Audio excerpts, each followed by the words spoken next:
So, just before we begin, let's just do one Om, just to kind of get into the headspace. Und bevor wir jetzt zu beginnen, lasst uns mit einem Om einschwingen, einfach um dort in den Raum einzutreten.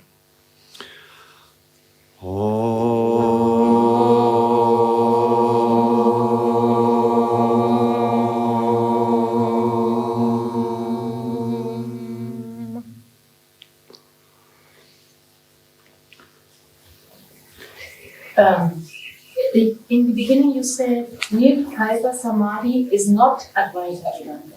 Or I have understood something wrong. Swami Dayananda said, Swami Dayananda said, Nirvikalpa Samadhi is not Advaita Vedanta. But now we speak about Advaita Vedanta. We don't speak about Nirvikalpa Samadhi. We speak about Advaita Vedanta, okay? It's correct?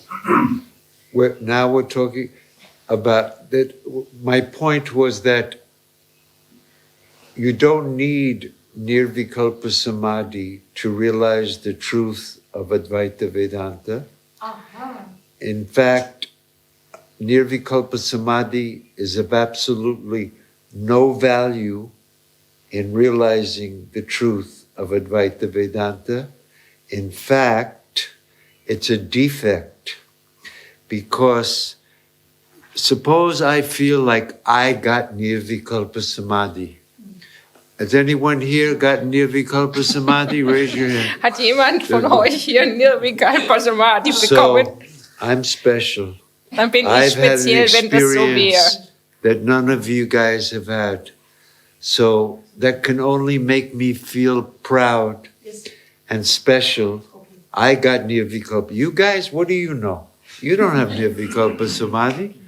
I'm going to teach you how to get Nirvikalpa Samadhi. Then someday you'll be just like me, and you will also have Nirvikalpa. This business is, it's not only of no value, it's a defect. But it's good money. And it can be, you can get a lot of students, because if you convince them that you, and then the question was, how long were you in Nirvikalpa Samadhi? Oh, I was in Nirvikalpa Samadhi. My guru, he was in Nirvikalpa Samadhi. So how long do you have to be in it? The whole thing is, there's a kind of a cute story where the guy says, okay, I'm going to go into meditation now, Nirvikalpa Samadhi, but before I do, he asked his disciple, go get me a glass of water. But it turns out the disciple had to go far away to get the water. So while he was looking for the water, the guru, and he goes into Samadhi. And he's in Samadhi for 4 days. And then slowly he opens his eyes. First thing he says, so did you get the water? It's a little joke. Also es ging einfach darum, dass Nirvikalpa Samadhi einfach nicht der Indikator für die Wahrheit sein kann, und Nirvikalpa Samadhi würde einen jetzt ja einfach auch ein bisschen als was Spezielles davon abheben. So ist es einfach nicht nur auf von keinem Wert, sondern es ist eher tatsächlich eher ein wenig ein Defekt, das gehabt zu haben. Natürlich auch nicht wirklich, aber vielleicht doch, es macht einen speziell. Und diese nette Geschichte, dieser kleine Witz war, okay, der Guru sagt, naja, ich meditiere jetzt ein bisschen, schickt den Schüler weg, Wasser zu holen, ist in Nirvikalpa Samadhi, ist dort 4 Tage darin und kommt heraus, wo ist das Wasser? No, I'm saying not only is it not valuable, it's a defect. If you think that you've gotten a special, the witness is not a special experience. It's not something that you get and lose, or only some people have it, and you have to stop your thoughts. Did anyone here? I asked everybody here, do they know what I'm talking about? When I'm talking about the witness, everyone kind of said, yeah. Did anyone here get Nirvikalpa Samadhi? To get that? That's the whole, the essence of Vedanta is recognizing that your true nature, your Atman, is that witness. You don't need Nirvikalpa Samadhi to recognize that truth. Nobody had to stop their thoughts in order to get that. It's not a special experience. It's the witness of every experience. Anything that comes and goes, samadhi is an experience. It comes for a little while and then, hey, where's the water? It comes to an end.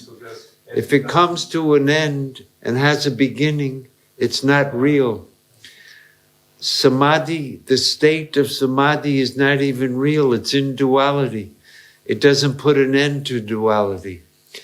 The Gita says that which is real never changes. And that which is changing can't be real. That which has a beginning and an end can't be real. The self is nirvikalpa samadhi. The self never has any vikalpas. It's the witness of all vikalpas. You are nirvikalpa samadhi. That's your nature is nirvikalpa. It's not a state that you go into and come out of. You don't have to remove your thoughts. Atman is nirvikalpa. It's ever free from all imaginations. That's the nature of the self. It's not a state. You don't have to do anything to become nirvikalpa. You are nirvikalpa. That's the teaching of Advaita. Die Lehre des Vedanta ist, Atma ist Nirvikalpa, ist ohne einen sich wandelbaren Zustand, ist das ewig bezeugende. Nirvikalpa Samadhi als Zustand des Erfahrung kommt und Erfahrung geht. Danach möchtest du das Wasser weiterhin, das was bezeugt, das Bezeugende ist immer. I don't want you to believe me or believe the Vedantic teaching. You know, when Krishna says, you are the Kshetrajna, you are the witness, and that which knows the Kshetra, that which is aware of all of your thoughts. Thoughts are Kshetra. Thoughts are, Kshetra means objects. Whatever you're aware of is not you. So if you look in your own experience, don't believe me. Just see if you can introvert your mind enough to examine what your experience is. That are the thoughts changing? Are they appearing and disappearing? What is it that's aware of the thoughts? Is there something in me that knows when the thoughts appear, that the thoughts are changing? I am happy. I am sad. I don't know the witness. I know the witness. I like Vedanta. I don't like Vedanta. Whatever the thought, is there something that is objectifying, that is making known the knower of knowing, that which can't be known as an object? You can't objectify it, but it's the very subject that is making everything known in your experience, your direct experience, that which is direct and immediate, sakshat aparokshat. That, I don't know if you're familiar, there's a famous prayer or mantra, Guru Brahma, Guru Vishnu, Guru Devo, Maheshwara, Guru Sakshat. That Guru which is direct, Sakshat, Parabrahma, that which is direct is the supreme reality. There's only one thing that's direct and immediate. That's your own self. That's lighting up all the thoughts that can't be thought away. If you can, excuse the expression, intuit, you can't know it as an object, but you can intuit it as the the unknowable knower, the unseeable seer, the unexperienceable experiencer, that inner self, the pratakatma, the inner self. We all think the ego is the inner self. The true I is I am so-and-so. But there's something more in than this idea, I am fat, I am thin, I am tall, I am short, I am fair, I am dark. More in than that thought is that light of consciousness in which those thoughts are appearing and disappearing. You're not supposed to believe me or have faith in that. You have to see the fact of it. If you can't see the fact of it, it's because you haven't introverted your mind sufficiently that the mind itself has become an object to you. It's the one thing that you can't doubt. I doubt it. I don't believe it. Those thoughts are appearing in your consciousness. That consciousness is the witness, that which can't be known by the mind, but that by which the mind is made to be known. Know that to be the Atman. That's the unique teaching of Vedanta, that the self is not the ego. It's the witness of the ego. That, I don't know at this point much more what I could say about it. I think maybe as I continue talking, by hearing it, and also in your free time or when you get home tonight and you put the cover over your head, what was that guy saying? Is this?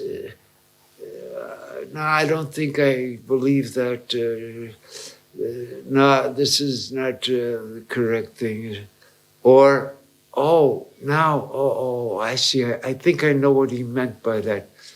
Because in my own experience, I'm able to verify that. I'm going to try to make it even clearer than I have up to now, because I want to address your question about how can you say I'm the witness when you said in the beginning this teaching is Advaita, that reality is ekam advitiyam, one without a second.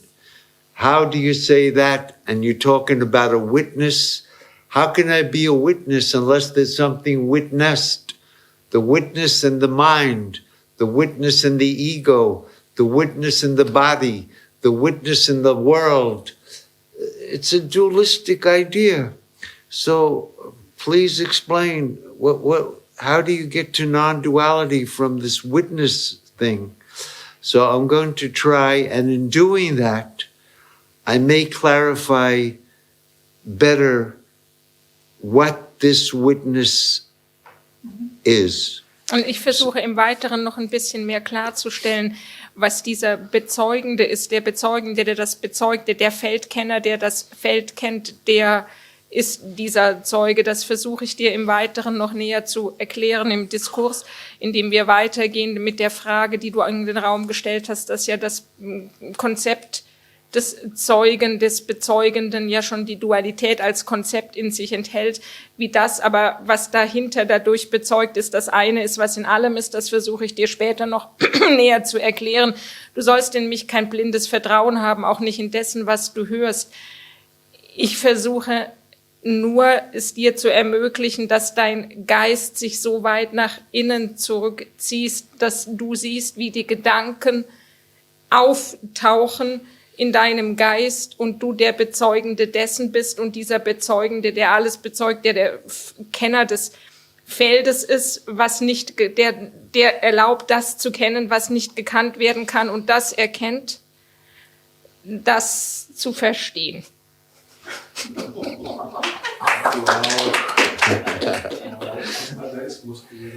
You know, I was thinking that by being a translator, it's really wonderful because in order to put it into your own mother tongue, you have to kind of understand it yourself. And it's a very type of wonderful reflection because unless you understand a little bit what I'm saying, you can't, so...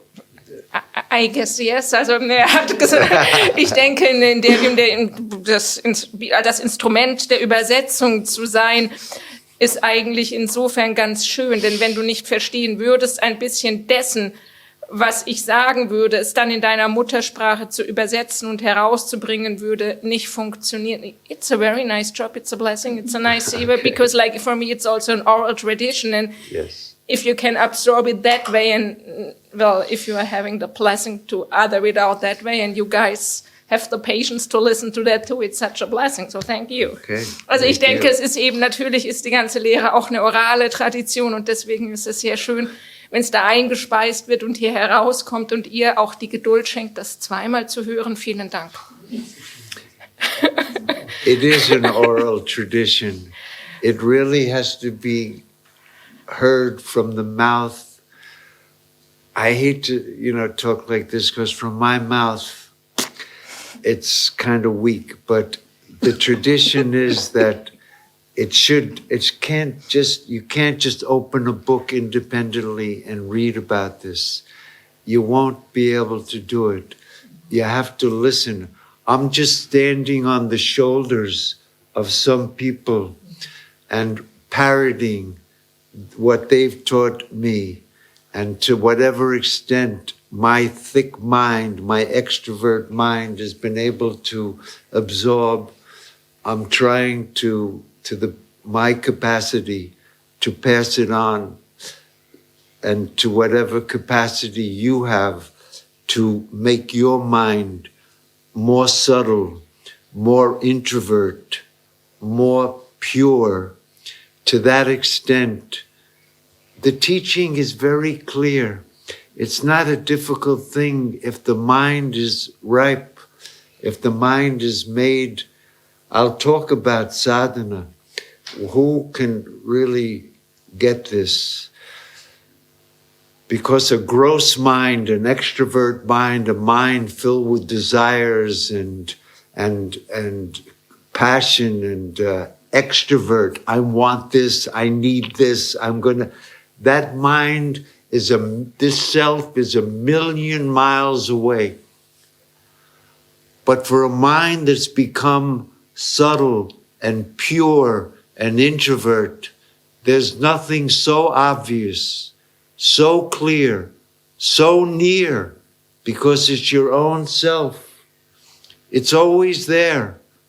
There's nothing closer or more evident. But for a mind that's extrovert, it's like singing to the deaf.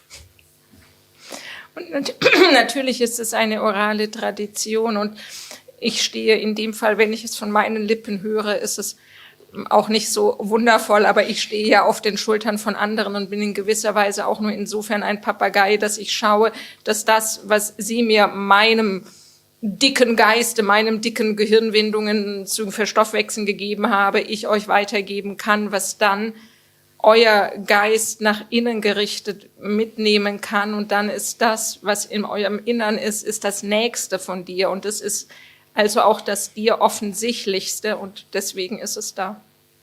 So I said up to now that the real self is the witness of all of your thoughts, all of your emotions, all of your perceptions, all of the mental phenomena that you're aware of.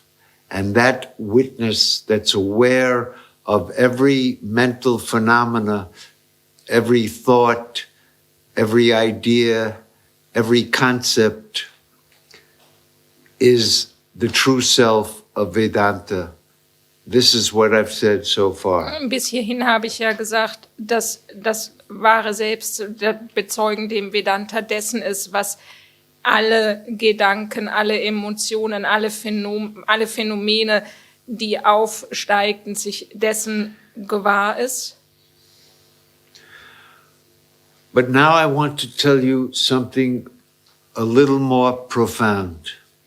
a little more subtle, a little more difficult to intuit. But if you can follow me on this, then many of the questions get cleared up. That witness in you, this has to be, you have to look at your own experience in order to follow what I'm going to say now, is that the witness in you that's witnessing all of your thoughts, all of your ideas, all of your emotions, is the same witness in you that when you go to sleep tonight and this whole waking state, yoga, Vidya, Germany, the universe, this whole world and everything kind of disappears and you have a dream. And now the dream is appearing to you. The dream, the whole dream, with the dream time, the dream space. You're in Mexico, and there you are, and you're talking with your friends, and there's the dream time, and the dream space, and the dream people, and all of the goings on. And at that time, when the dream is appearing, you don't even know it's a dream. It seems like it's waking. That whole state that's appearing to you, that you is the witness.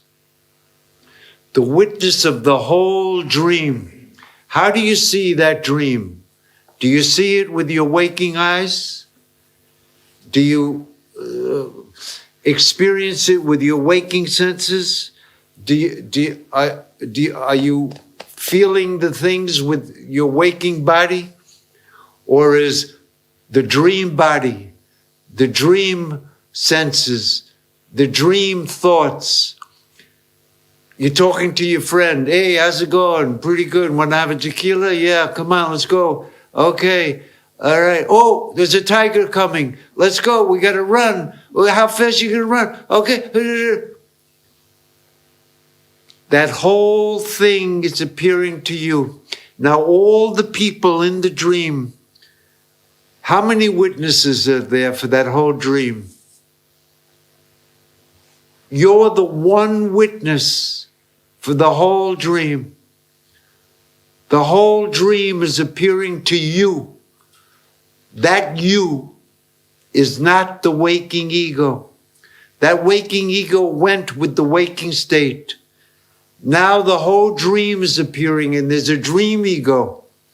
And for the time being, that dream ego seems to be you. You're totally identified with that dream body. You're walking around in the dream, wherever you are. But you're the witness of that whole thing.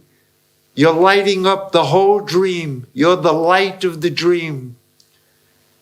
You're the consciousness in which the whole dream is appearing. How many witnesses are there for the dream? There's just one witness. It's you. You're the witness of the time. Are you in time? You're the witness of the space that's appearing. Are you in space? All the changes that are happening in the dream, are you changing? Do any people in the dream know that you're the witness?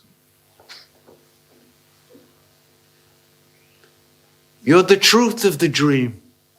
You're the reality of the dream. Your consciousness pervades the whole dream. You're the truth of it. You're the warp and woof of it. You're the self of it. You're the one truth that's there. The dream's not real. The only thing that's real there is you. That one witness is the truth. The dream is just a dream. It's an appearance. It appears in you. It has no reality. There's only one thing real there. That's you. The dream, even though it appears, is not real. There's just one reality. that's appearing as the dream. Now, if you can see that this whole waking state, your waking state, with all the people, with all of the people sitting here in this class, and this guy here, when I say the whole waking state, I don't mean everyone out there, I mean this guy too. From my point of view, my experience, just like the whole dream appeared to me, this whole waking state, the whole state, not just my thoughts, but the time and the space, it comes with my waking. I'm the witness of the whole waking, just like I'm the witness of the whole dream. The one witness that was witnessing the dream is the same witness that's now witnessing the waking. When the dream appeared, it totally canceled the waking. When my waking appears, it canceled the dream. But myself, the witness of both the states, is ever there. It never gets canceled. That's the one reality. That's the Ekam Advityam Atma, the one witness. That's the only reality. What's being witnessed, this waking is just like a dream from the point of view of the witness. From the point of view of the ego, the waking is real and the dream is an imagination. But from the point of view of my true self, my witness, both the states are exactly the same. They both appear and disappear to me. Who's that me? That me is not this guy. This guy never made it into the dream. In the dream, a dream ego appeared. The dream ego never woke up. The waking ego never dreamt. The witness of both of these egos is the unchanging self, the only reality, the one reality, the only truth, the one witness. That's all that ever was, is, or will be. The waking is just an appearance. An appearance is that which seems to exist, but in truth never was. It doesn't even exist while it's appearing. And it doesn't get destroyed when it disappears because it's just an appearance. The only truth is me. I'm the one reality, the one witnessing consciousness, which never comes, never goes. I'm the witness of the dream and the waking. When you take the whole state as the object, not just my thoughts, I'm the witness of my thoughts, then the states are equally false. Waking is a dream. There's no difference between waking and dream. Even to call a dream is from the waking point of view. When you're in the dream, it's waking. That's what a dream is. When you're in the state, you take it to be waking. But you're the witness of that whole dream. If you're cut in the dream, you're not cut. If you have a toothache in the dream, you don't have a toothache. Just like the waking state, you're the witness of the whole state. If you're cut in the waking state, you're not cut. You're that same witness, ever pure, ever free, ever shining, never bound, never in bondage. Your nature is free. Your nature is that there's no real second thing. You're the only thing. You're the one reality. You appear like Yoga Vidya. You appear like Vedanta or no Vedanta, or atheist, or theist, or God, or no God. They're all in the appearance, but your nature is ever the same. To see the witness of both the states is to see that the witness is the only reality, the one reality. The witnessed is not a second thing. It's you that appears as the dream. It's you that appears as the waking. You're the truth of dream. You're the truth of waking. Dream is not a second thing, because when you wake up, you say, oh, it was only a dream. It wasn't real. But I was there. Well, if you can see that this whole waking state is appearing to you, if you can introvert yourself to see that the waking state comes and goes, it appears and disappears. And from that point of view, you're the only reality. To intuit, you have to intuit. You can't objectify it. You have to intuit this fact. From that point of view, it's called a drishti. From that vision, from the vision of the self, you're the only reality, the witness. He was only called the witness in relation to the apparent witnessed, but the witnessed never existed. It has no reality because it appears and disappears. That which appears and disappears can't be real, and that which is real never appears and disappears. The real can change, and that which is changing can't be real. That's the definition of reality in Vedanta. Die Definition in Vedanta von der Wirklichkeit ist das, dass das, was existiert, kann nicht erscheinen. Das, was erscheint, kann nicht die Wirklichkeit sein. Das kann nicht dauerhaft existieren. Ich wollte, dass ihr mit eurer Erfahrung beginnt, dass wenn ihr heute Nacht zu Bett geht und vom Wachzustand in den Traumzustand fallen, Yoga Vidya, all das, all die Menschen, mit denen du hier sitzt, all die verschwinden und dann erscheint etwas, ein Traum. In diesem Traum wird der Traum bezeugt.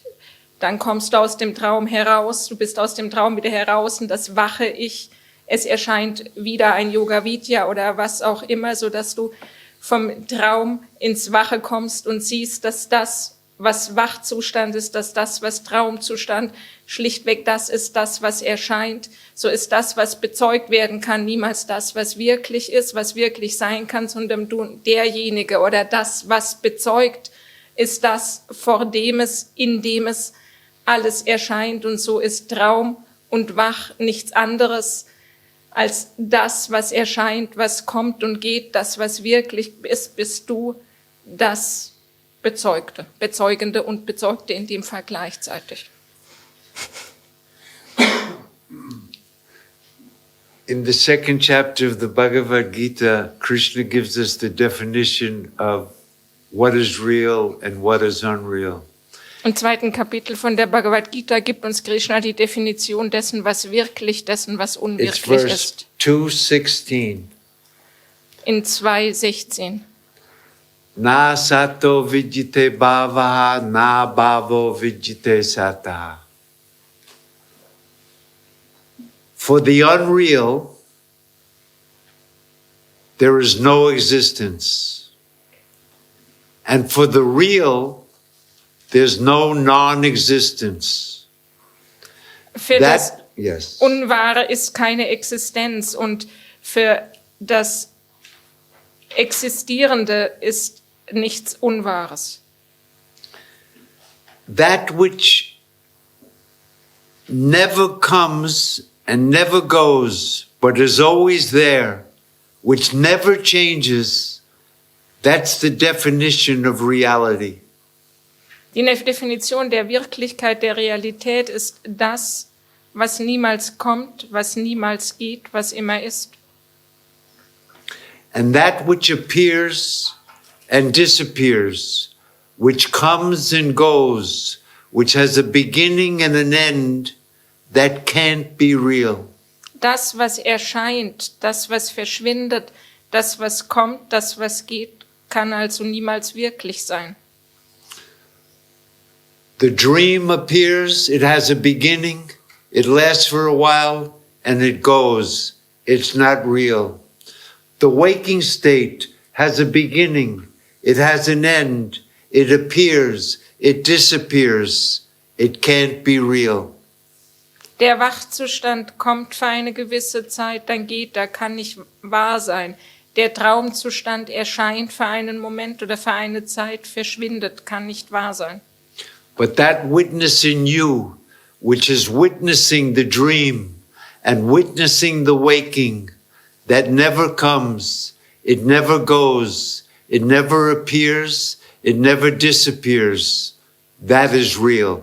Aber das, was das Kommende, was das Gehende, das Auftauchende, das Verschwindende bezeugt, das, was immer da ist, das immer bezeugt, das ist wirklich, das bist du.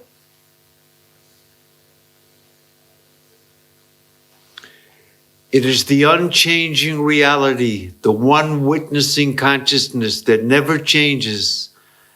And the reason it can't change is because it's not in time. Dieses Wahre, das eine, was sich niemals ändert, kann sich nicht ändern, ändert sich nicht, das ist nicht in der Zeit. The dream time comes and goes with the dream state. The waking time appears and disappears with the waking state. But the witness is not in time. It's timeless awareness. It's changeless awareness. Der Zeugende, Bezeugende ist nicht in der Zeit, es ist zeitloses Gewahrsein, Wachzustand erscheint im Wachen, verschwindet, Schlafzustand, Traumzustand erscheint im Traum für einen Moment, verschwindet. It's changeless not in the sense that it always existed in the past, that it exists now and will always exist in the future. It's changeless in the sense that it's not even in time. For the self, there is no past, there is no present, there is no future. It's beyond time. It transcends time. It can't be born. It can't get sick. It can't get old, and it can't die. Und das Selbst ist nicht vom Wandel befreit oder nicht dem Wandel unterlegen, weil es in der Zukunft, in der Vergangenheit ist. Nein, es ist jenseits der Zeit. Es ist nicht im Jetzt, nicht in der Zukunft, nicht in der Vergangenheit. Es ist deswegen nicht der Entwandlung unterworfen. So if anyone here, or if everyone here, is able to examine not just their waking experience, but what is their actual experience of waking and dream, they'll be able to see that myself, the witness of both the states, is the one truth, the one reality that never changes. And I'm going to tell you one other beautiful fact about this. Ich werde euch noch eine andere wunderbare Tatsache bezüglich dessen erklären, dessen sagen, aber vielleicht, wenn einer oder wenn alle unter euch hier sind, die sich das Gewahrsein dessen, dass sich des Wachzustandes gewahr sind und dessen, dass sich des Traumzustandes gewahr sind, dann geht das in die Richtung. And it's a fact that only Vedanta teaches. It's a unique teaching of Vedanta, not found in Bernardo Castro or any other teaching, which is this. We all have a state, every one of us, and you can see if this is your experience, when I'm not aware of the waking and I'm not aware of the dream, I'm not aware of anything. That's called deep sleep. Und wir sind uns alle, haben ein Verständnis dessen, was es für einen Zustand sein kann, wenn wir uns nicht, und das ist das, was ich vorher sagte, ist die einzigartige Lehre des Vedanta, und das hat keine andere Philosophie, das hat kein Castro, das hat niemand, das ist das, und wenn wir, sorry. No, that's good. No.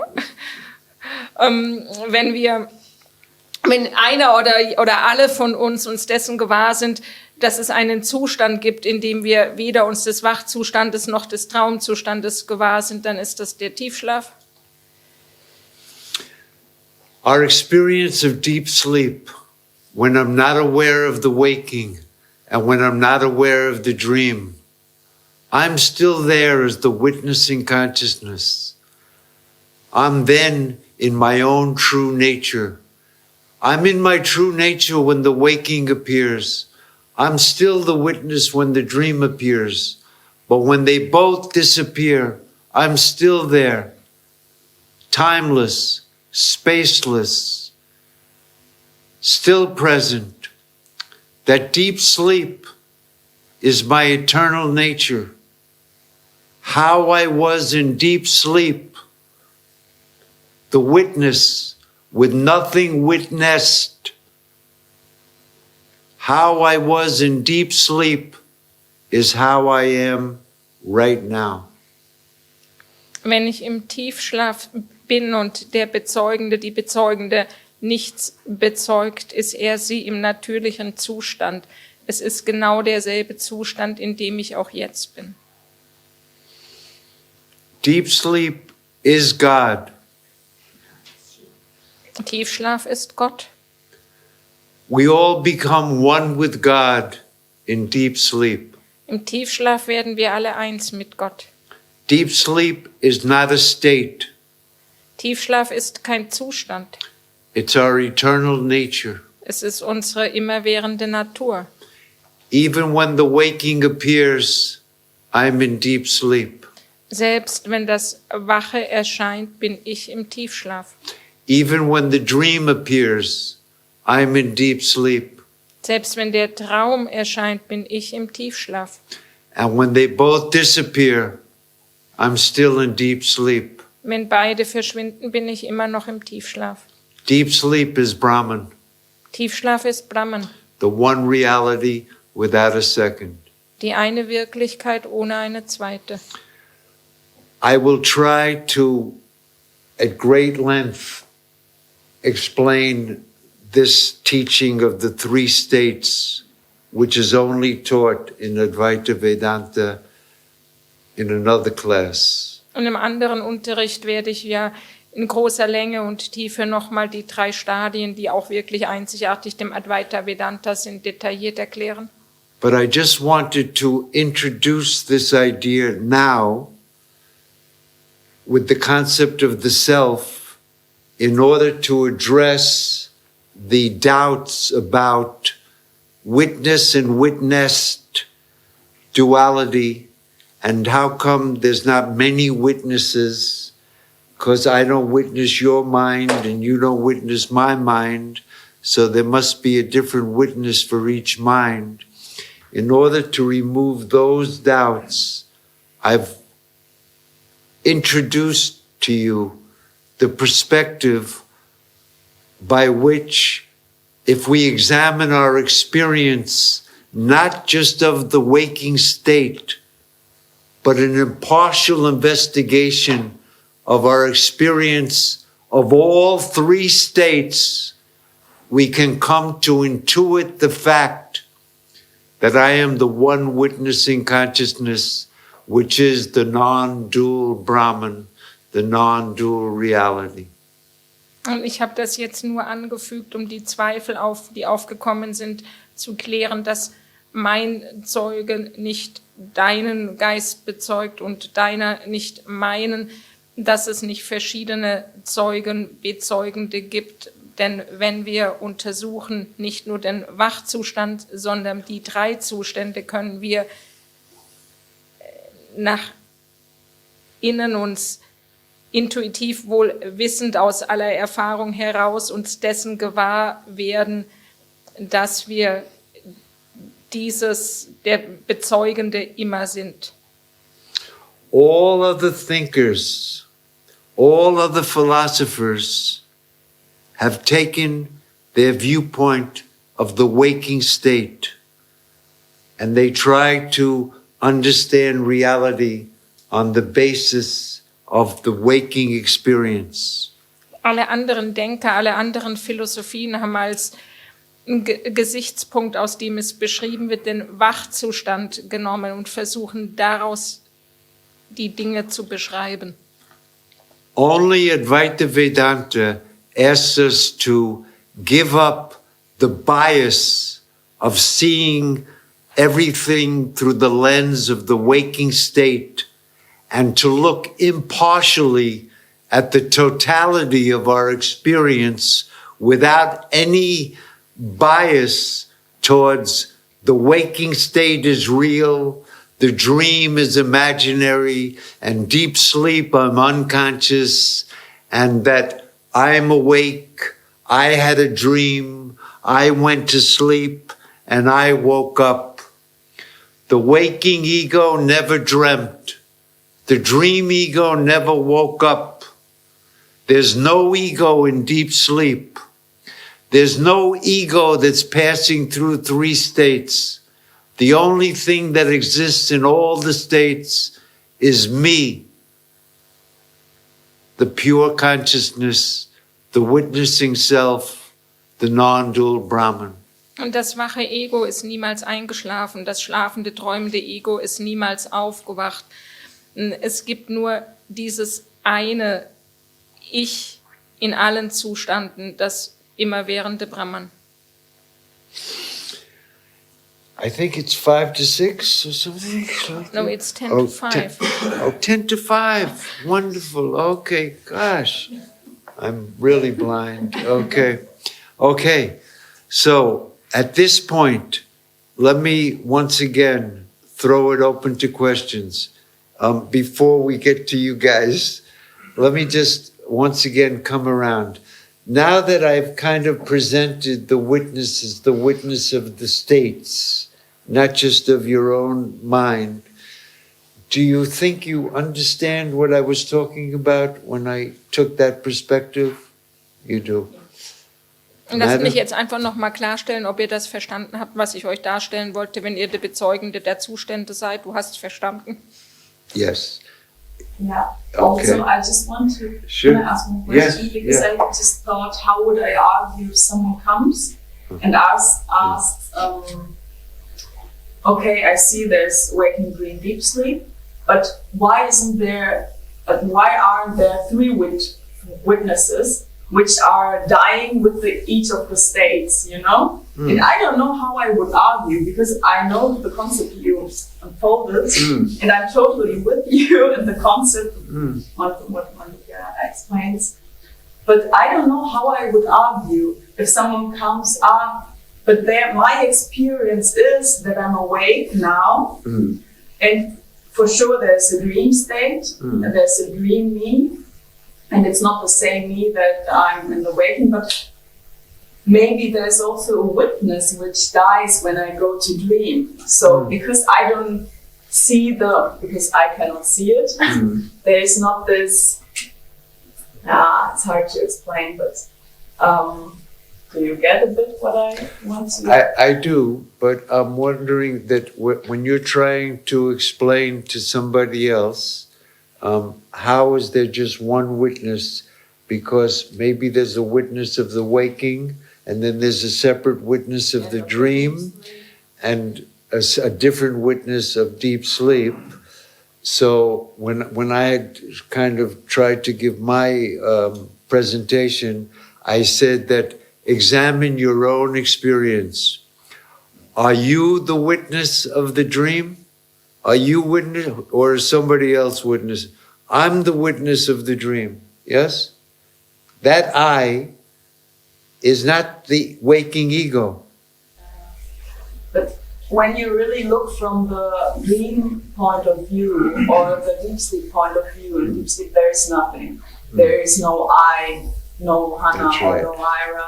You could also say, or I just try to get into okay. this It's not easy. I way of understand. thinking, like Yeah. if someone really, I don't know, it's not my Okay. belief, but I try now to go more to Manana and Nididyasana and not just Shravana, to really try to argue, Okay. because it's so important to But internalize there's an easy solution for it. basically. cause and effect. Would you say this? Yeah, so no, the question, for example, if you would argue with a person, you could ask the person or yourself, how, when you wake up after like a deep sleep, when you wake up, how do you know? This is James. No, James always how do Yeah, you but know not that just you, him. that you know, that you dreamt. or that you would been in deep sleep? You know, what is the element, let's say, that is the same in all of those states, let's say? And this is, I think, what I was talking about. This is the witness. Satchidanandendraji. Yeah. Okay. I Otherwise, there would I be- also had this argument in my mind, but I thought maybe there is a better argument. There like, is a better argument, and because it's I'll not get so to it. satisfying, this It's not argument. satisfying because do we really remember our experience of deep sleep? No. Not Okay. Das really. ist natürlich kein, kein beruhigendes So- Argument oder kein befriedigendes. Dann erinnern wir wirklich die Erfahrung im Tiefschlaf? In fact, do we even remember our experience of dream? I have a friend who never dreamt, so she never remembered. Yeah, really. No, no, no, no. And for okay. example, James Okay. always teaches when you come out of deep sleep, you are happy, so you know that there was something and you were happy. Yeah, come on, this is not an argument. That's not satisfying. I don't So, say that. We're going to have to deal with that because you mentioned a few things. You know, in a general, you mentioned the Mandukya Upanishad. We don't know how many people here have studied the Mandukya Upanishad, and some other thing, Nidhyasana and Manana, and I didn't mention any of those things really. Ich habe die Sachen jetzt noch nicht gesagt, die du in den Raum gestellt hast. Und die Mandukya Upanishad, wir wissen nicht, wer die hier gelesen hat. Nididhyasanam, Mananam. So, because I wanted to present this, we all feel that we have three states. And from that perspective, it's called Anuvada. There are no three states. Nobody remembers the states. There's another way to do this that's much more profound. I'll get to that. But I just, as a general idea, we all feel that I have three states.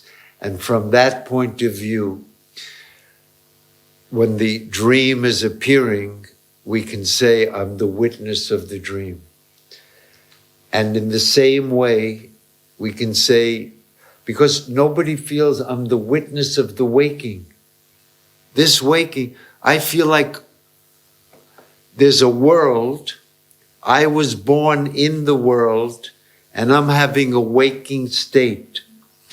That there's a world, my parents got together, had sex, I was born, and now I have experiences, and one of them is I'm aware of the waking world. So the world was here before my waking state. The states are in the world. But I'm trying to present it in a way that the states are not in the world. The world is in the state. And that's not an easy thing to, that perspective, because it's easy in the dream if we think that we remember our dreams. Oh, the whole dream was appearing, and that the dream world, nobody thinks that the dream world exists independent of the dream state. When the dream ends, the dream world comes to an end. But we all think when my waking state ends, my waking world continues. And when I wake up the next morning, it's the same world, but the dreams, they're totally different. Dream and waking are not the same, right? Because they're canceled every night, and I can have 10 dreams in one night, but the waking, it's always, I wake up in the same mess that I was the day before. And so the waking must be real, and the waking is in the waking state is in the waking world. So in order to negate that idea, the Vedanta teaches that you can take a position where you're the witness of waking and dream, and the two states cancel each other equally. And just like the dream world is concomitant with the dream state, the waking world has no existence apart from the waking state.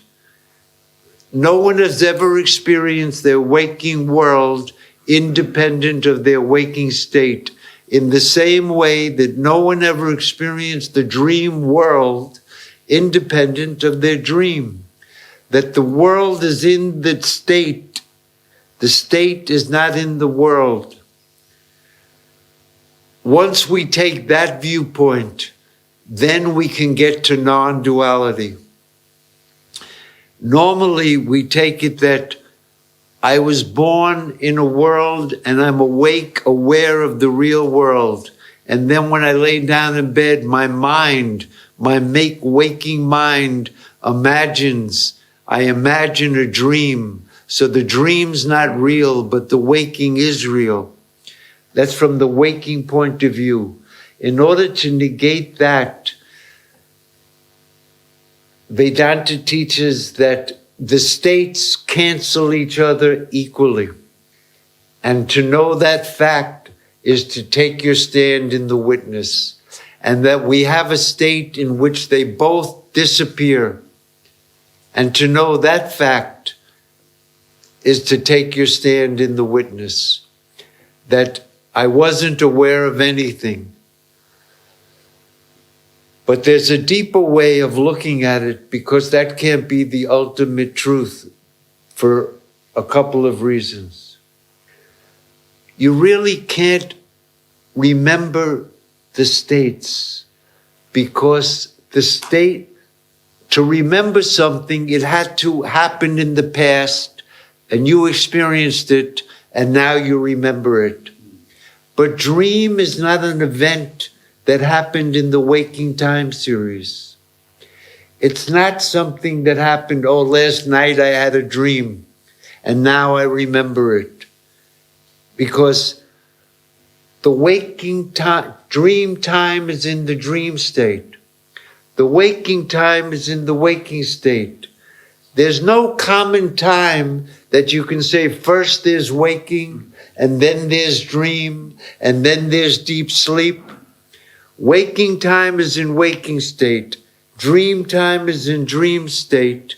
And in deep sleep, there's no time. So the states can't be in time. Nor can they, there's only way that there can be three things. Either something follows, first there's this, then there's this, then there's this. That means sequence, one after the other in time. But the states are not in time. Time is in the states. Waking time is stuck in the waking state. The dream time, when it appears, it cancels the waking time. There's no common time. So you can't say first there's waking and then there's dream. And if dream is not an event in the waking time series, you couldn't have experienced it. So you can't remember your dreams. We don't remember our dreams. And you can't remember deep sleep because there's no time in deep sleep. So how is this three states? How is, if you can't even remember, and the only other way there can be three things is in what's called juxtaposition in space. There's one book, two books, three books. Three things can be in space or three things in time. But this, The states are not in space. Space is in the states. Waking space is in the waking state. Dream space is in the dream. And in deep sleep, there's no space. So the states are not in time or space. Time and space are phenomena that appears in the states. So you can't really remember them, and there really can't be three states. But we all feel, I have three states. So from that point of view, that my experience is I have three states, Vedanta says you're the witness of those states. But there's another way to do it, which I'll get to. But from the point of view that it's a universal fact that we all feel that we have deep sleep. I do have a state in which I wasn't aware of anything. And I do have waking. We're all awake now, unless I put somebody to sleep. Or we all feel, oh, I had a dream. Yeah, the whole dream was appearing to me. From that point of view, when we say me, that me is not the waking ego, it's the witness. You intuit the states. We directly intuit them. They equally cancel each other, not one after the other. When I go like this, first there's waking, then there's dream, as though in time, first this, then, but cancel means that as soon as one appears, there is no other. Dream is waking. You call it dream from the waking point of view, but in the dream it's waking. Just like this is a dream. You call it waking, but it's not different from the dream. They're both dreams. The state that you're in, you call that waking. And you can imagine in a dream, you're talking to your friend, and you say, hey, last night I had this crazy dream. I was flying on a carpet, and I was sitting on the carpet, and I had my head in my lap. I was talking to my head in the lap. It was, can you imagine? And then you wake up, and you realize not only was the dream in the dream not real, what I took to be the waking was not real. And that what I thought I was remembering my dream is all part of the dream. All the three states are a dream. If there were really three states, would there be Advaita Vedanta? There can't be three states. Und wenn also wirklich drei Zustände es gäbe, würde man es Advaita Vedanta nennen können. Nein, Vedanta-Philosophie bedient sich oder Vedanta bedient sich einfach dieser drei Zustände, derer wir uns vermeintlich gewahr sind, weil wir alle das Gefühl haben und in die Zustände intuitiv innerlich erfassen können, aber tatsächlich, wenn der eine beendet den anderen umgehend und ich kann auch einen Traum haben, in dem ich in einem Traum träume, ich bin wach, in diesem Traum, in dem ich wach bin, schlafe ich dann ein und habe einen Traum, dass alles passiert in meinem Traum ist, wenn ich aufwache, der geträumte Wachzustand wach, nein, ist er nicht. So even to say that the witnesses the three states is not true. The witness never witnessed anything. The witness doesn't witness anything. Also bezeugt der Zeuge oder der Bezeugende, die Bezeugende nie etwas, das was kann nicht wahr sein. It's only from the point of view of something witnessed which never really existed. The self is called the witness. Nur von etwas, das bezeugt wurde, was nie wirklich bezeugt ist und existierte, ist das der Zeuge genannt. But when it's realized that whatever is witnessed never existed in the past, doesn't exist even while it's appearing, and will never exist in the future, then the witness is not a witness. Und der Zeuge, der Bezeugende kann kein Bezeugender sein, wenn verstanden realisiert wird, dass das, was bezeugt ist, niemals existiert haben kann, niemals existiert wird, weil es in der Zukunft nicht sein wird, weil es in der Vergangenheit nicht ist, weil es nicht ist. Dann kann der Bezeugende kein Bezeugender sein. Then the witness remains as the non-dual Ekam Advityam Brahma, the only reality, the only thing that truly ever was, is, or will be. That's Advaita Vedanta. Und wenn das verstanden, wenn das passiert ist, dass der Bezeugende sich selbst durch das Bezeugte, was niemals sein kann, sich negiert hat, in das Ekam Advaita Vidyam zurückgezogen hat, dann ist das, was Advaita ist. Nobody ever intuited this. Nobody ever realized this. Nobody knows this. Nobody can know this. There's nobody who doesn't know this, because there's only that. That's the teaching of Advaita. Und die Lehre des Advaita Vedanta ist, dass es niemanden gibt, der das innerlich erfasst hat, der das erfassen könnte, der das nicht erfassen könnte, weil nur das ist, was existiert, das ist Advaita Vedanta. When we get to discuss the method of Vedanta, we'll come to understand that the teaching of the three states is just a method, but in the end, we're going to negate that there were ever any states. It's just an adhyaropa, a deliberate superimposition for the purpose of teaching, but not to be taken as the final truth. This is the PhD course in Advaita Vedanta. Ja, dann kommen wir Sorry. jetzt zum PhD-Kurs im Advaita Vedanta, wenn wir verstanden haben, dass das Adhyaropa ist, dass man, wenn wir zu den Methoden des Vedanta kommen und dann darüber verstehen werden, dass sie nur Methodik sind, um darauf hinzuführen und dann Vorwegannahmen, Überstülpungen dessen, um dahin zu kommen, damit sie dann wieder wegnegiert werden können, wenn wir da angekommen sind, wo wir hinwollen, dann beim PhD. But let's hold off till we get to that subject about how the three states fits into the method of Vedanta.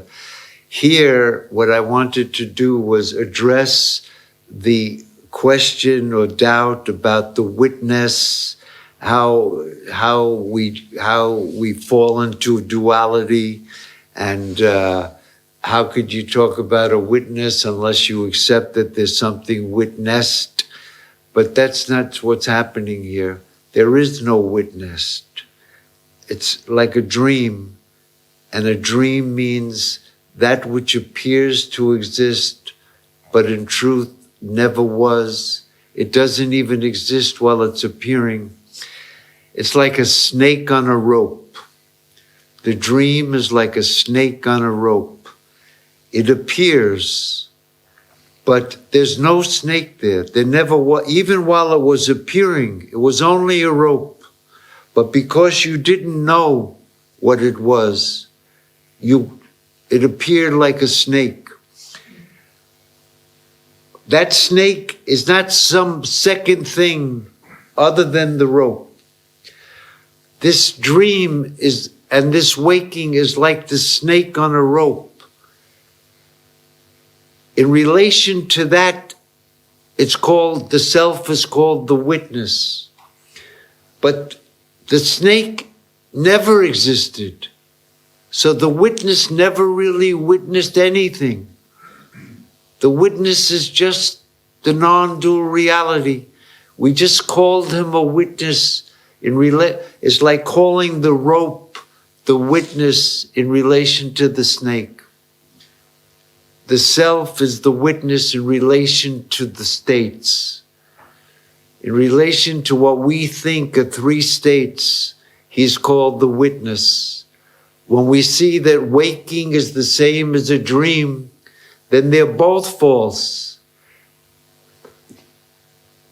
That's called merging waking into dream. When we see that they're exactly the same, then waking is a dream. There's no waking. Waking is a dream. Means it appears, but it's not real. That's what a dream is. It appears to be real, but in truth, it's not real. Waking is a dream. So there's only two states, dream and deep sleep. But dream, even though it appears, there's no real duality there. And in deep sleep, there's no really duality there. So dream is deep sleep. Dream is the same because there's no duality, even though it's appearing, even though the rope is the snake is appearing, it's only a rope. The dream, there's no duality. So in deep sleep, there's no duality. So dream is deep sleep. But when there's no waking and no dream, then what's the meaning of deep sleep? Deep sleep is Brahman. The only reality. It's not a state. You don't go into it, you don't come out of it. It's the one truth. Waking is a dream. Dream is deep sleep. But deep sleep is only called deep sleep when there's waking and dream. When there's no waking and no dream, what is deep sleep? It's the self. The Upanishad says that deep sleep is the self. Die Upanishaden sagen, ein Tiefschlaf ist das Selbst, es verhält sich mit dem Bezeugenden, der das bezeugt, was nicht ist und so auch nicht das Bezeugende sein kann, sondern dahinter nur das Nicht-Duale steht, wie die Schlange mit dem Seil. Die Schlange ist quasi, das Seil ist der Bezeugende der vermeintlichen Schlange, verhält sich genau so und so verhält es sich letztlich. Kann man den Traum mit dem Schlaf zusammen ineinander übergehen lassen. Der Wachzustand ist selbst nur ein Traumzustand, aber letztlich gibt es den Traumzustand auch nicht, denn das erscheint nur, als ob ist letzten Endes auch nur Tiefschlaf. Tiefschlaf ist Brahman. The Brihadaranyaka Upanishad says, in describing deep sleep, in that state, the father is no father. The mother is no mother. The killer of a Brahmana is no killer of a Brahmana. Even the Veda is no Veda. Even the Vedanta is no Vedanta. Und der Upanishad wird all das negiert, das eine negiert das andere, selbst Vedanta ist kein Vedanta. There's no ignorance. Keine Ignoranz. There's no knowledge that ever removed ignorance. Kein Wissen, das jemals die Ignoranz beseitigte. Because there's only the self. Es gibt nur das Selbst. There's no gurus. Es gibt keine Gurus. There's no students. Es gibt keine Schüler. There's no one who knows the method of Vedanta. Es gibt auch niemanden, der die Methodik des Vedanta kennen würde. There is no method of Vedanta. Es gibt keine Methode des Vedanta. This is the final truth. Das ist die abschließende Wahrheit.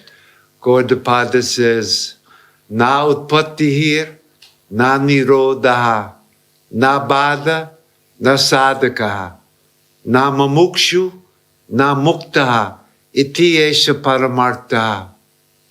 There is no creation. There is no destruction. There is nobody bound. There is no one practicing spiritual discipline. There is no one who desires liberation. And there is nobody liberated. This is the highest truth. Und die höchste Wahrheit nach Gaudapada ist, bitte? So schön ist es auch, ja. Es gibt keine Schöpfung, es gibt keine Zerstörung, es gibt all das nicht, es gibt nur das Selbst.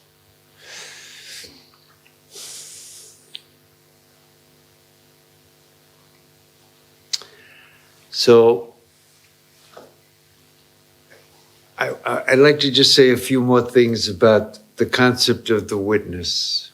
Ich möchte noch ein paar mehr Dinge zum Konzept des Bezeugenden sagen. That the witness in each one of us, which is that one reality, that's the only truth, there are no states, there's no thoughts, there's no mind.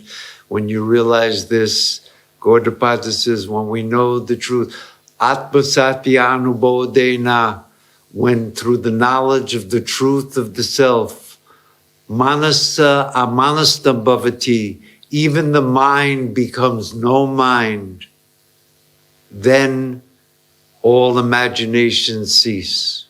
When the mind becomes no mind, then all imaginations cease. Und der Pater sagt, wenn der Geist, das kein Geist mehr wird, dann alle Imagination kommt zum Ende. The Brihadaranyaka says,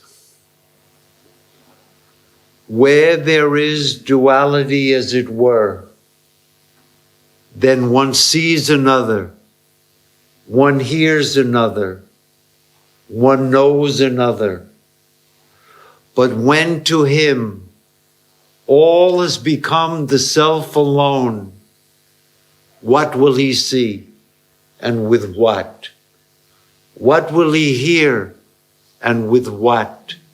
What will he know and with what? When you know the truth, you won't even know that you know the truth. Und Brihadaranyaka Upanishad sagt, wenn du die Wahrheit kennst, wirst du nicht mal kennen, dass du sie kennst.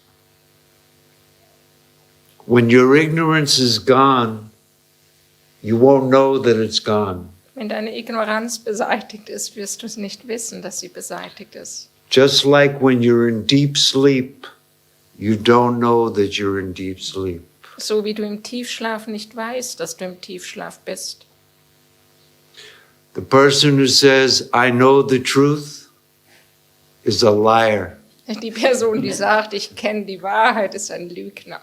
The person who says, I'm a jnani, is an ajnani. Die Person, die sagt, ein Jnani bin ich, ist definitiv ein Ajnani. Nobody can say, I'm the knower of truth. Niemand kann sagen, ich bin der Kenner, die Kennerin der Wahrheit. The one who says, I've realized the truth, is fooling himself and he's fooling the other people.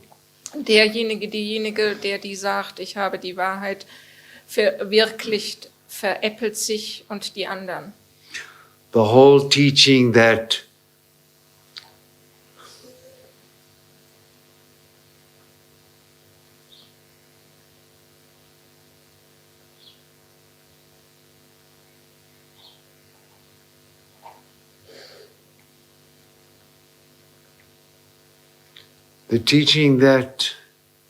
when you listen to Vedanta, you get the intuition of the self, but it's just like you get a glimpse, and then you have to make your knowledge firm until you become established in this wisdom.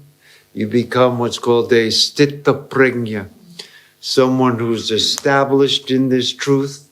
Then you are a jnani. Und Sthita Prajna musst du bekommen, wenn du jetzt den Schimmer beim Zuhören oder beim Shravanam des Vedanta aufnimmst, dann geht es darum, dass du in diesem Zustand, in diesem etabliert bist, fest. Is a lie. Das ist eine Lüge. Gott sei Dank. The one who feels I'm established in the truth has fooled themselves and they're fooling the other people. Derjenige, diejenige, die sich gefestigt fühlt in dieser Wahrheit, veräppelt sich, veräppelt die anderen. Those teachers who tell you, when you listen to me, you get a glimpse of the truth. You get an intuition of the truth.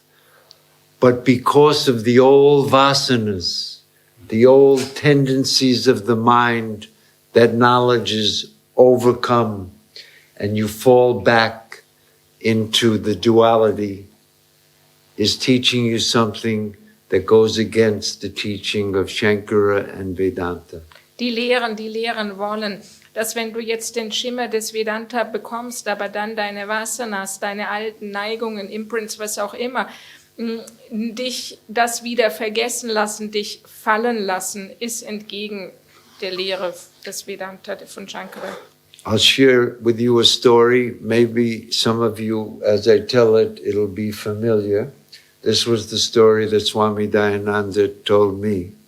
Ich erzähle euch eine Geschichte oder teile eine Geschichte mit euch, die mag vielleicht einigen von euch vertraut sein. Die Geschichte hat er mit mir geteilt. When you listen to the Vedantic teaching at the time of teaching, you get it.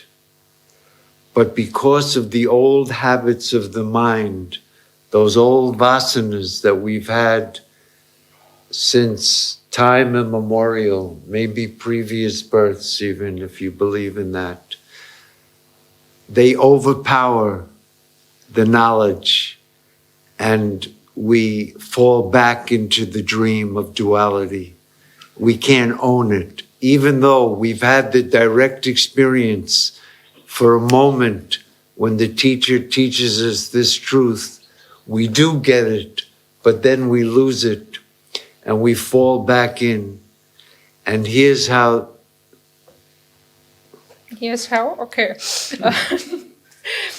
Wenn wir im Moment des Lehren den Moment haben, jetzt haben wir es und dann entgleitet es uns wieder, weil in dem Fall die Vasanas, die alten Gewohnheitsmuster, die Gewohnheiten, wenn man daran glaubt, dass wir verschiedene Geburten hatten, vielleicht schon von daher mitgebracht werden, dann kommen wieder an die Forefront, werden die wieder vorrangig und wir vergessen das andere und agieren nach unseren Gewohnheitsmustern, haben es vergessen.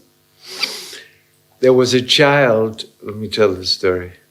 There was a child who was born in the train station in Calcutta. Es gab dieses Kind im Bahnhof in Kolkata, wurde es geboren. His parents were beggars. They lived in the train station. Und seine Eltern waren Bettler, haben im Bahnhof gelebt. The mother would take her child out and give the baby opium. Und so wird die Mutter also das Kind herausgenommen haben und hat es Opium gegeben. And she would walk around begging, child, food, please, baby, food. Und sie hat gebettelt um Nahrung für das Kind. When the child grew up, the mother would send the child out to go begging by himself. Und als das Kind aufgewachsen war oder erwachsen wurde, hat es das Kind ausgeschickt, es möge selber für Nahrung betteln. This child grew up a beggar. Und so ist das Kind zum Bettler aufgewachsen. And one day he was walking on the train tracks and he looked down and he saw a lottery ticket. Und eines Tages ist er auf den Gleisen oder das Kind auf den Gleisen entlang spaziert und hat dort einen Lottoschein gesehen. So he picked up the ticket and he rubbed off the numbers and sure enough, he won $10 million. Und so hat er das Ticket hochgenommen, es war ein Rubbellos, hat es abgeruppelt. I forgot how many. Genau. 5 million euros. 5 Millionen Euro hat er gewonnen. All of a sudden, he was a rich man. So war er plötzlich ein ganz Reicher. He bought a limousine. Hat eine Limousine erstanden. He hired a driver. Hat einen Fahrer He's sitting in the back. Er sitzt auf der Rückbank. Beautiful clothes. Wunderbare Klamotte. He has the window open. Fenster geöffnet. He's driving around and somebody out the side says, "Free food." And his beggarly hand went out. Free food. And then he realized, oh, I'm a millionaire. And embarrassingly, he brought his hand in. He knew he was a millionaire, but because of that old beggarly mind, that hand went running out as soon as he heard. He will take some time before he can own, even though he knows he's a millionaire, that beggarly mind overtakes the fact. In the same way, when we listen to the teaching of Vedanta from a guru, we can get that immediate insight. It's not intellectual. It's a direct experience. But because of the beggarly mind, it'll take some time to get established in that knowledge. Er fährt also in seiner Limousine und jemand schreit außen, hier gibt es kostenfreie Nahrung und was passiert? Sein bettelnder Arm mit diesen Gewohnheiten streckt sich aus, er realisiert, zieht die Arm peinlich berührt zurück und was ist passiert? Das ist einfach der Geist, der in den Gewohnheitsmuster des Bettelns verankert ist, hat sich ausgestreckt. Es braucht eine gewisse Zeit und so kann es sein, wenn wir den Lehren des Vedanta zuhören, dass wir es umgehend direkt erfassen. Aber dann kommt das Alte wieder, es braucht eine Zeit, bis sich es etabliert. Falsch? It's kind of like when you get the knowledge of the self, it's like putting a stick in the sand a little bit. You got it, the stick is standing up in the sand. But if any strong wind comes, it can knock that over very easy. Mit dem Wissen des Vedanta verhält es sich wie mit einem Stock, den wir im Sand festklopfen und dann kommt ein bisschen Wind und der Stock wird umgeworfen. So by listening to this teaching over and over, it's like pounding that stick so that it gets firmly rooted into the sand.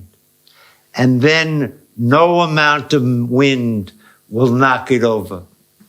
Und wenn wir diesen Lehren immer und immer wieder zuhören, ist es, als ob wir einen Pflock oder diesen Stock einfach fester einklopfen, bis er so fest ist, so fest verwurzelt, dass in was auch immer an Wind kommen wird, ihn niemals umschlagen wird. That's kind of like the Vedantic knowledge. We So get verhält- it, but it'll take some time to own it. So verhält es sich mit dem Wissen des Vedanta. Wir bekommen es, aber bis es unser eigen wird, dauert es einen Moment. Vedantic knowledge is, if you know, there's these ponds, lakes, a pond, Ja.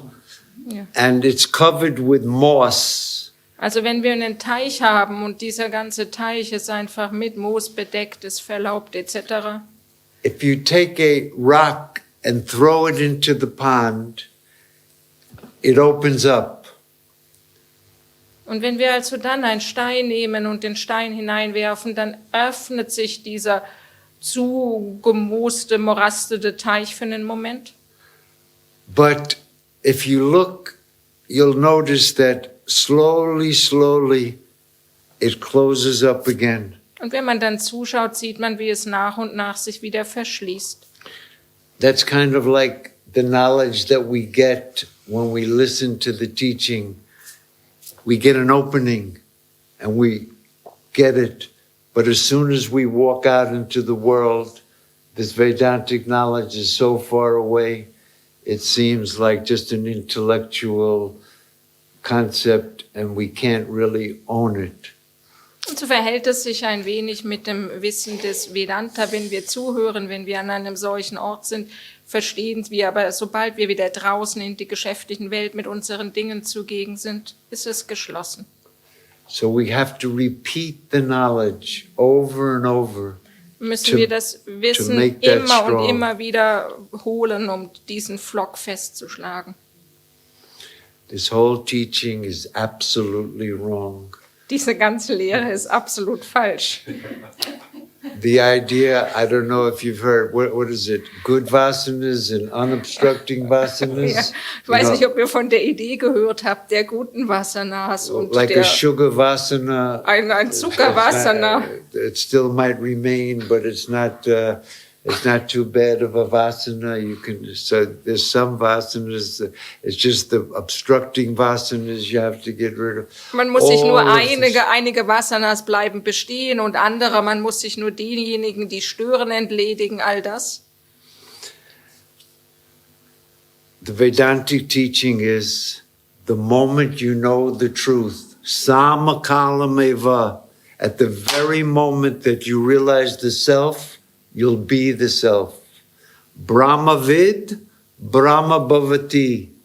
The knower of Brahman is Brahman.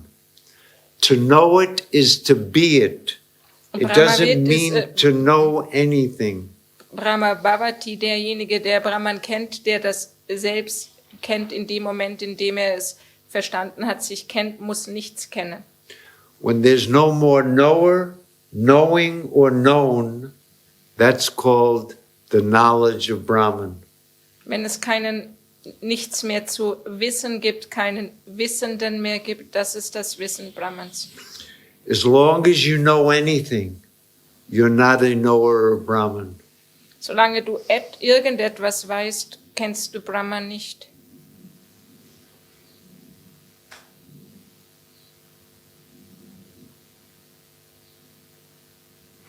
There's an Upanishad that says, where one sees another, where one hears another, where one knows another, that is small. That is death. In der einen Upanishade wird gesagt, wenn jemand sieht, einen jemanden hört, das ist sehr klein, das ist tot. Where one doesn't see another, hear another, know another, that is Bhuma. That is the infinite. That is immortality. Wo niemanden hört, niemanden sieht, niemanden kennt, das ist Bhuma, das ist das Unendliche. As long as you know anything, you must suffer, even if you think you know the self. Even if you think that you only have good vasanas, even if you think, you must suffer. Having a mind, having a conviction that I am Brahman is bondage. You are Brahman. You can't know it. You'll never know it. You don't have to know it, because the teaching is, please think about this. The teaching is not that you are the knower of Brahman. The teaching is you are Brahman. Tattvamasi. Tattvamasi ist die Lehre, du bist Brahman. Du bist nicht der Kenner Brahmans, sondern du bist Brahman. Du bist das. I'll just finish this thought and then I will get to you, I promise. The teaching, you are Brahman. If you're Brahman, you don't know that you're Brahman. You don't have to know that you're Brahman. You can't know that you're Brahman. There's nobody else here to know that you're Brahman. You are Brahman, one without a second. You can't know it. Aprameyam, it's unknowable. Achintyam, unthinkable, indescribable, inconceivable. You are that. No one ever knew it. The whole teaching that you don't know it and you have to know it is a deliberate superimposition. It's not the teaching of Vedanta. The final teaching is you are that. You'll never know it. You can't know it. Anyone who thinks they know it is ignorant. Jemand, der denkt, sie würde es kennen, ist ignorant. Du kannst es nicht kennen. Du bist es. Es gibt nichts zu kennen. Es gibt nichts. Es ist nicht denkbar. Es ist nicht kennbar. So just as a final thought on this, if that's the case, then what's the benefit of Vedanta? Wenn das so ist, was ist dann der Nutzen vom Vedanta? What's the benefit? Was ist der Nutzen? And the only thing we can say is, maybe it finally gets rid of that rascal who keeps asking the question, what's the benefit? Vielleicht mag es letzten Endes sich dessen entledigen, die Frage zu stellen, was ist der Nutzen dessen, was ist der Benefit? Okay, two questions. Yes. One, what you last said, what is with the idea, I want to get free from samsara. I want to mumuksha. So that is, I don't want every time that there's or since thousands of years. Maybe it's my freedom to decide I want to be free of that. So so that is I want. I have the hope. That's a benefit when I study or meditate for Vedanta or make yogic practice. That is one. And the other one. And Is that a question? No. That Oh, is oh. yes. That is one question. What is the question? I'm sorry. The question is. I think I want. The question is.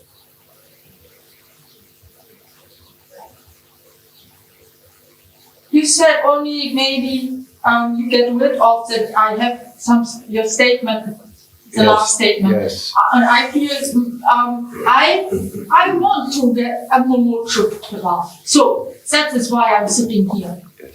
So and I feel really embarrassed, maybe or something like that. That you said nothing is truth. It's for me, and also and that is the second question. I understand. Oh, let's do the first question. Lass The uns first erst die que- erste Frage machen. Ja, kannst du es bitte auf Deutsch nochmal sagen für alle? Ich habe einfach gesagt, dass er meint ja, vielleicht ist sein Statement in Bezug auf sein letztes Statement, dass er halt meint, dass man dann aufhört zu fragen irgendwie, weil ja alles eigentlich gar keinen Sinn macht, weil wir das ja gar nicht erfahren können. Also das, was er gesagt hat. Und ich merke, was ist denn damit, dass ich Befreiung haben will vom Kreislauf der Geburten, von Samsara. Ich habe es nicht verstanden. Ja. Die Frage löst sich auf, wenn du es. Vielleicht übersetzt einfach die Frage. Nee, weil er hat gefragt, warum studieren wir dann Vedanta, wenn ja all das, was er erzählt hat, ja, eigentlich brauchen wir das nicht. Ja, was ist jetzt dein Problem? So. Ich hab ihm halt dann gesagt, irgendwie, ich finde schon, dass ich das brauche. Ja. Ich studiere es nicht deswegen, ich studiere das, um Befreiung zu erlangen. Ja. Das ist Moksha. so, Mumukshutva. So, das ist Mumukshutva means the burning desire to attain liberation. Yes. And what is the question? I think she now thinks that she doesn't have to do to get free anything. of this samsara. Oh, I didn't state. say you don't have to do anything. Did I? Habe ich gesagt, dass man, um sich von Samsara zu befreien, nichts machen muss? Yes, me too. Yes. Ich What möchte is auch the befreit question? aus Samsara sein, aber was ist jetzt die Frage? I said, when you realize that you are that, you will attain moksha. Aber ich habe gesagt, wenn du verstehen wirst, dass du das bist, dann wirst du Moksha erreichen. You told your question was what is the need of Vedanta? And there's nothing needs. That's the last state. What you tell. Did I say, what is the need of Yeah. Habe ich Vedanta? gesagt, was ist... Oh, I'm sorry. Why all this that nothing is truth and something maybe it's a misunderstanding. No, it's okay. I think you only joke because there are people teaching a more limited view. Oh, no, I wasn't joking. Ich What- habe gar nicht gespaßt. Do you understand the question? Your question, like No, what no, you her- said or the what lady- she said, I think I got it, but like I think there was like a misunderstanding going on, sort of like you said, okay, what's then the benefit of that? What is the benefit? What is and I the- said, finally, you get Yes. rid of the one who keeps asking, what is the benefit? Also du entledigst dich dessen oder derer, die fragt oder der fragt, was ist der Nutzen dessen? This Was es dir I bringt? that keeps, I want the benefit. The teaching is you are that. You don't need any benefit. But because of your ignorance, because you keep thinking I'm this little person that needs a benefit, because you're in ignorance, you are seeking to be free. And the Vedanta teaching is you are that. You finally get rid of that one who so much wants, I want to be free, I want to be happy, I want to be peaceful, I want to be I want to be free from desire. You are that. That peace that you're desiring, the freedom, you are that. That is the teaching. You're already that. Yes, but it's like, it sounds for me like you tell, you are starting with a fire. The fire is hot, always hot, okay? So, and the self, for myself, understanding, is always clear. It's clear, it's light. So why you can tell me that I'm clear? It's for me a sign of I get knowledge. I can see something. So and this is for me truth. That you can get knowledge. That is for me truth. But you tell us, and there's no truth. But my inner nature is the potential of you truth. see, I think maybe I got ahead of myself a little bit. Tomorrow, the subject matter, the second important concept is ignorance. Vielleicht bin ich mir ein wenig vorweg galoppiert. You and me and all of us are in ignorance. We don't know that we're that. We don't know that our true nature is ever free, ever pure, the non-dual reality. We don't know that. We all think I am this. I want to benefit. I want to be free. I want to be happy. I want to be immortal. You are that, but we don't know that. We're all in ignorance. What is this ignorance? I'm going to go into depth for 4 hours tomorrow to talk nothing about ignorance. What is ignorance in Vedanta? How does Vedanta remove that ignorance? When your ignorance is gone and you know I am that, then you'll be free. Then you'll have attained moksha. In our ignorance, we're seeking to be happy. I want the benefit. I want to not die. I want to be limitless. I'm limited. I want to be free. I'm bound. I want to be happy. I'm miserable. This is all because of ignorance. What is ignorance? That's going to be the whole talk, because nobody knows what ignorance is. It's a very special subject in Vedanta. Not only don't they know what the witness is, they don't know what ignorance is. They think that ignorance is some kind of magical power, some kind of force, or some kind of maya. There's all sorts of wrong ideas about ignorance. So tomorrow, I will try to make clear what is this ignorance that's the only bondage, because we're already free, but we don't know it. What is that ignorance that's making me feel that I'm not, my nature is not that I am this, I have a mind, I have senses, I live in the world, I was born, I'm getting old, I'm getting sick, I'm going to die, I'm in pain. All of that, how do you put an end to that? So this is what Vedanta is. We have to go step by step. So the first one was that I wanted to just try to communicate that the real self is not this I, but the witness. And that witness is the only non-dual reality. I tried to do that by showing you that you're not in the states, you're the witness of even waking and dream, and that there's only one witness. The same witness in me is the same witness in you. There's not many, there's only one witness for the whole state. That's the witness of Vedanta. Not like in Samkhya, every person has their own witness. But in Vedanta, Ekatma Sarva Bhuteshu, there's one witnessing self in all beings. Krishna says, I reside in the hearts of all beings. The same witness that's in you is in me. The Gita says, he who sees himself in all beings, and all beings in himself, he is wise amongst men. To see yourself in all beings, just like in the dream, it's myself that appears as all beings. They all exist in me, and I am the truth of them. I pervade them. I am the warp and woof. The essence of everything is me. To see that here and now, the same self that exists in all beings, yourself and myself, my true self and your true self, they're the same, because the witness is one. There's only one witness in all beings, but we don't know that.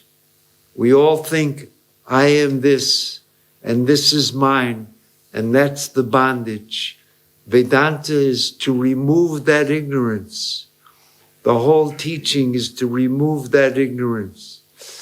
So we'll get into that subject. There is a benefit of Vedanta.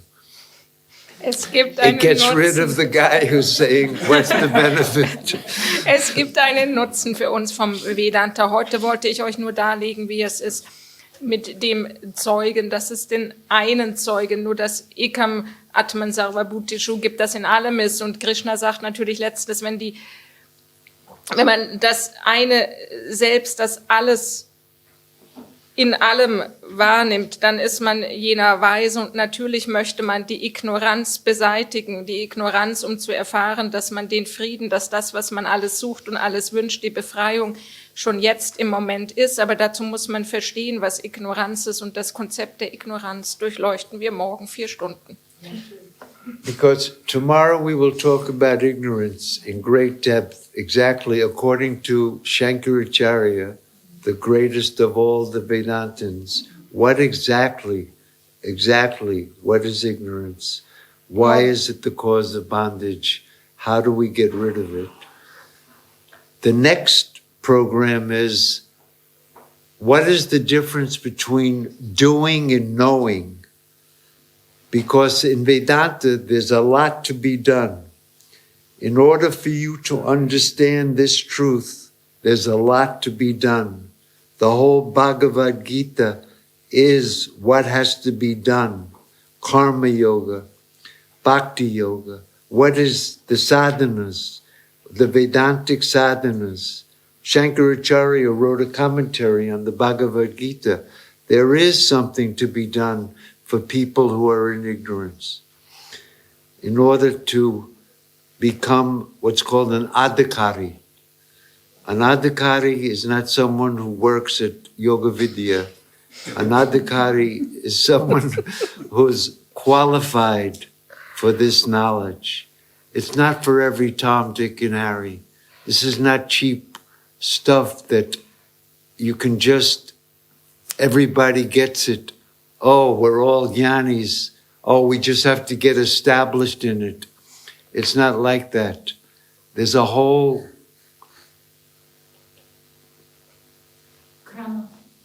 thank you. A whole krama, a whole stages by which we have to see where we are on the ladder to get to the stage where we're fit enough, pure enough, introvert enough, antakarana shuddhi, the purification of the mind. That mind, see, a pure mind, people think, oh, an impure mind is a mind that's thinking about pleasure and sex and disgusting things. A mind that is extrovert is impure. The mind that's on the world, the monkey mind that's going, I want this, oh no, I'll get this, never satisfied with, that's what's called an impure. And the mind that natural tendency of the human mind to be extrovert, to bring it back in, to turn it towards the witness, that mind that's on the self, that thinks about the self, that loves the self with all thy heart, with all thy soul, with all thy might. You have to fall in love with that, want that more than anything else. That's called mumukshutva. That's called bhakti. The mind that turns towards God, that witnesses God. That's the sadhana. That's what has to be done. How does that work? What is that? What is karma yoga? What is the stages of karma yoga? How do we do it? What does it really mean? Who's qualified for karma yoga even? So that will be the third. Doing and knowing. As long as you think I'm this body, mind, and senses, you're a doer because you're ignorant. As long as you're identified with this body, mind, and senses, you can't stop doing for a second, Krishna says. A man who's identified with the body, even for a moment, can't stop acting. We must do karma in our ignorance. But there's a way to do it that will not only be a bondage, but will be a spiritual practice that will qualify us to get this wisdom that I am that. Merely just hearing this business, oh, you're the witness, is nothing. People who tell you that, it's called the witness hustle. That's called they hook you. Oh, now you have the knowledge. I have the knowledge. I know I'm the witness. Now you have to get established in it. And then you'll be just like me. Garbage. Nobody knows the witness. It's unknowable. Nobody can know it's inconceivable. The mind can't think of it. Even the word witness is just a superimposition. You're not the witness. It's a temporary device. So we'll get to that. So that's doing and knowing, and then we're going to have to understand what is the absolute point of view, the real point of view, that there's only, and what is the relative? You're ignorant. You have to go to a guru. You have to listen to this teaching from the mouth of a guru that's established in that. You remember I told you all about the qualifications of a student. I'll talk about that. And who's the real guru. But that's all in the relative point of view. It's not the absolute truth. So this distinction between absolute and relative, we have to understand this clearly. Then a lot of the confusion clears up. The questions clear up when we know, oh, he's talking from the relative. Oh, now he's talking from the absolute. If you mix these two viewpoints up, Vedanta becomes a total mess. And the final thing is, what is this method of Vedanta? How can the teacher and the teaching, how does the Upanishads, how do they teach this thing that no words can describe, that the mind can't conceive of? How can that be transmitted to a student that's qualified, that is purified? How can he understand 3 little words? You are that. We can't understand it. It makes no sense. I'm not that. I'm this. I am so-and-so. I'm not that. Whatever that is, that's not me. How does the teacher teach you that you're that? There's a method to it. Shankaracharya says in the Bhagavad Gita, though a man be learned in all the scriptures, if he doesn't know the method of Vedanta, he should be ignored as though he were a fool. Even if he's memorized the whole Bhagavad Gita and he can tell you all the Upanishads, if he doesn't know the method, that's called the sampradaya. To be in the tradition doesn't mean that you wear an orange cloth or you have a beard or shave your head or whatever. It's the sampradaya means you know the method of Vedanta. If you don't know the method, you'll think that there really are jnanis, and there really are gurus, and people who know it, and people who don't know it, and it's because they don't know the method of Vedanta. So I'm going to try to explain that method, but let's go slow. Are we now 6 o'clock?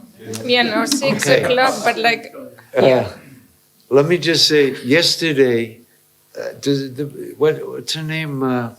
Sanatani? Sanatani.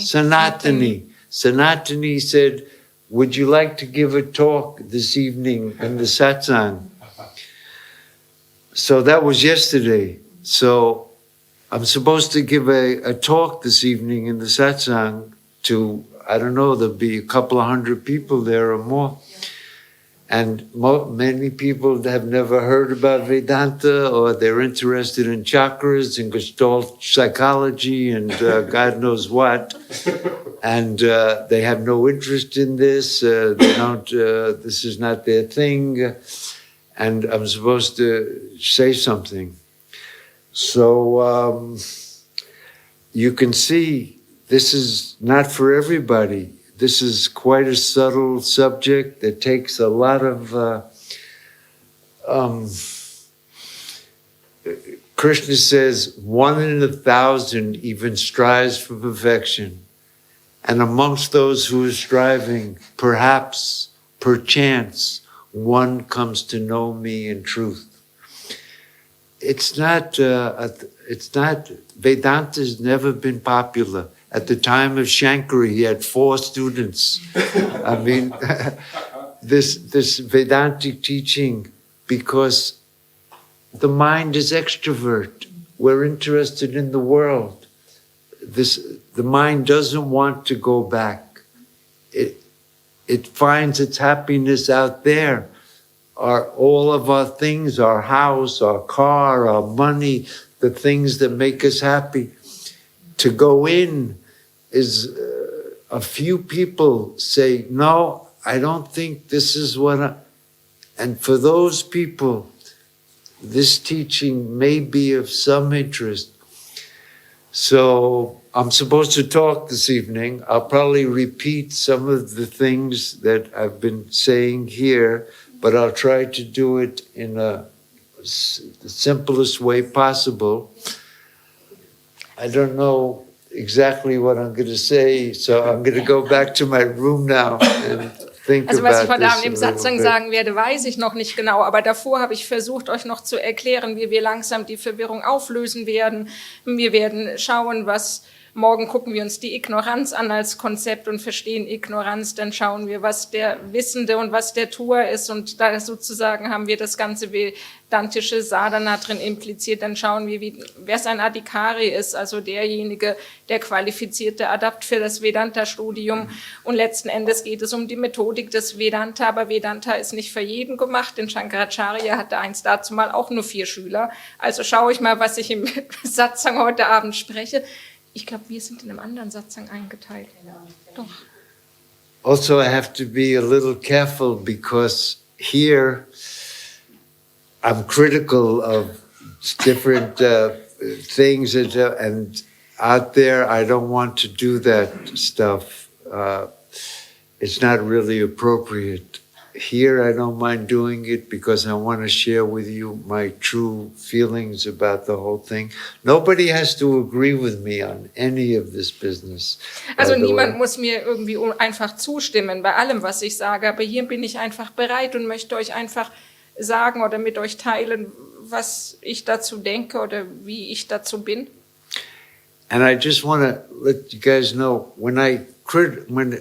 if I mention a name or something, I'm not attacking the person, it's the idea.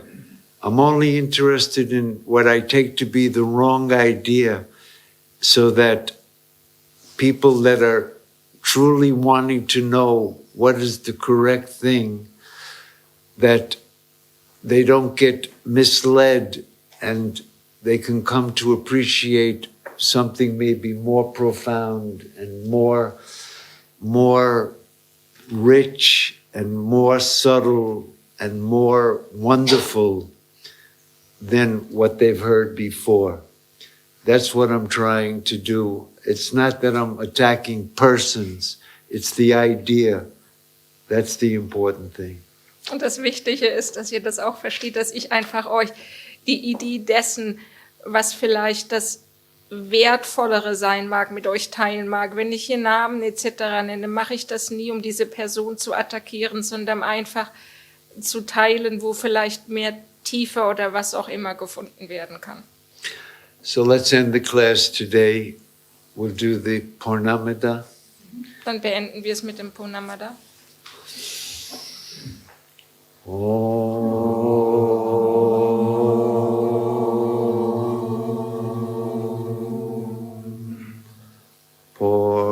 Purnamada Purnamidam Purnat Purnamudachyate Purnasya Purnamadaya Purnameva Vashishyate Om Shanti Shanti Shanti.